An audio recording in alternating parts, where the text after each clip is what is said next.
נתנה נשיקה לאורל, ויצא מהבית. וזהו, זה הרגע האחרון שראינו אותה.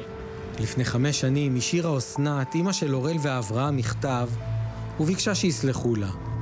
מאז לא שמעו ממנה דבר, והחיפושים אחריה עברו מזמן למה שמכונה המישור המודיעיני. כשהסיפור הזה לא סגור, משהו בנשמה לא נסגר עד הסוף. קשה. תמיד יש לך משהו לחפש. תמיד אני מסתכל ברחוב ואני רואה ילדים ואימהות, ואני מסתכל וחושב לעצמי, איפה את? אנחנו רוצים לבדוק את קו העצים שם, כי זה עצים שאף אחד לא מסתובב שם. ואם היא באה מהכביש, יכול להיות שדווקא בא לפה לנוח, ופשוט אף אחד לא עובר פה. 5 שנים חלפו, והיחידים שעדיין לא איבדו תקווה, אם לא למצוא את אסנת בחיים, אז לפחות לסגור את הסיפור למען אורל ואברהם, זו יחידת הכלבנים האזרחית. יש לנו 25 כלבי הצלה וגם ביטחון בכלבייה כאן. זה ג'אנגו, כלב מאוד חמוד, הוא כלב גישוש. כן, כן. וזה מיילו, כלב שמחפש גופות. כן. איזה חמודה. זה טדי. טדי הוא כלב הצלה, ואם יש בן אדם חי שם, הוא יאתר אותו.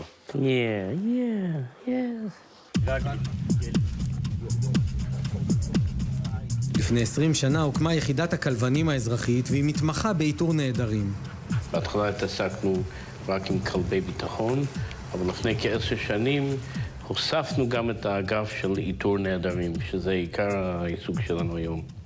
אלו נעדרים שעדיין לא איתרנו. כל שנה מדווחים על 4,000 נעדרים בארץ, מתוכם 200-300 מקרים כבדים, חולי אלצהיימר ואחרים, ילדים אוטיסטים שצריכים וזורקים לעזרה, מישהו צריך לחפש אותם עם היכולת להיכנס לעובי השטח, עם רכבנים, עם כלבים.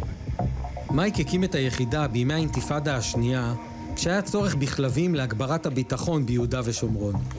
מאז התרחב מגוון המשימות שלה, ובימי קורונה, מספר המשימות רק גדל עוד יותר. בדקות אלה ממש איתרו את הנעדר ללא רוח חיים. לא עובר יום בלי קריאה לעזרה, בפרט בזמן הלחץ הזה של הקורונה יש יותר ויותר. זה מרוץ נגד השעון, אנחנו חייבים לפעול מהר ולהגיע אליהם. בראש השנה נקראו מתנדבי היחידה ללוד, שם נעדר גבר כבר יומיים. ברם, עולה חדש מארצות הברית, הוא שגילה אותו. After about 2 or 3 hours in the Shetach Patuach there, I turned a corner and I see feet. I see his feet there. And I quickly go up close to him. I realize, the guy is not in Matzav Tov. He's lying in the Shemesh for 52 hours. Picked him up. We went to the Mada station. They took him from there to the hospital. And he's alive? Yeah, Baruch Hashem, we're going to go see him on Thursday.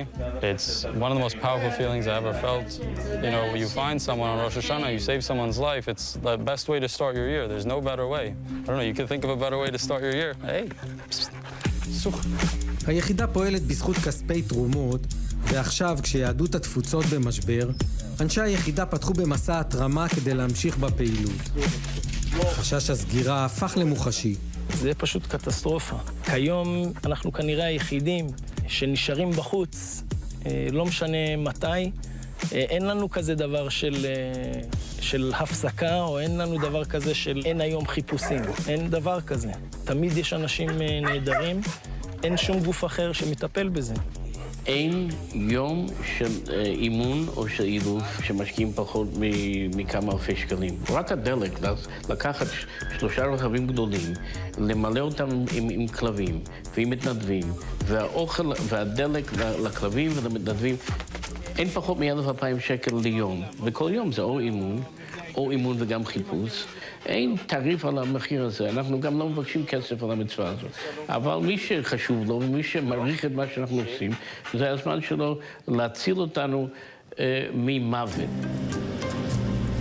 מרכז הפעילות של היחידה בכפר תפוח בשומרון, היחסים שלהם עם השכנים, איך ננסח בעדינות, יודעים עליות ומורדות. אתם גם תעזרו לערבים? עד היום הזה לא סירבנו לעזור לאף אחד.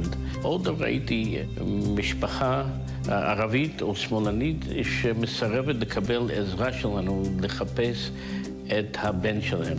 אוקיי, אנחנו עכשיו עושים סריקה בשטח חצי פתוח. זה שטח מאוד קשה מבחינת הקוצים. איך התחושה היא לסיים עוד חיפוש ולא למצוא את אמא? מצד אחד אני אומר לעצמי, עדיף שלא נמצא. מהצד השני, אני רוצה כן שזה ייגמר, אבל כי אתה מקווה עוד שהיא תחזור? זאת התקווה שלי. אני אומר לעצמי, כל עוד לא מצאת, תמיד תקווה לטוב. אז התקווה הזאת של הטוב, זה לפחות משהו, זה לא הרבה, לפחות משהו. עם כמה שאני חושב יכול להיות שקרה מה שקרה, אני לא מאמין שאני אמצא אותה פה. אני לא חושב שהיא מתה. אני חושב שהיא חיה, וחיה טוב, ואין לי מה לפוצץ את הבועה הזאת כרגע. יש מקרים שזה פאזל, שזה נמשך. כל עוד שיש שטחים רלוונטיים, אנחנו נמשיך לזכות את תאי שטח האלו. וזה רלוונטי ויש פה היגיון מסוים. זה המקום הראשון בצד הזה של הכביש שהייתה יכולה להיכנס. יכול להיות שהיא פה, אנחנו גם נמשיך פה ואנחנו נמשיך להתקדם עד שנגיע אליה. אולי גם מהתוכנית הזו מישהו יראה את התמונה, יזכור את המקרה, ואולי יזכור משהו מאותו יום. אולי מישהו יודע מה שקרה לה. בסוף הצילומים שאלנו את מייק מה המסר שהוא רוצה להעביר בקשר ליחידה. וגם אז הוא העדיף לנצל את הבמה כדי לעזור למשפחת ברקולין. לא נגמר לך, אתה כל הזמן חי את זה.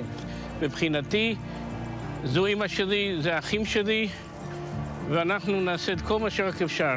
הפצע הוא פתוח אצלם, אצל המשפחה וגם אצלנו.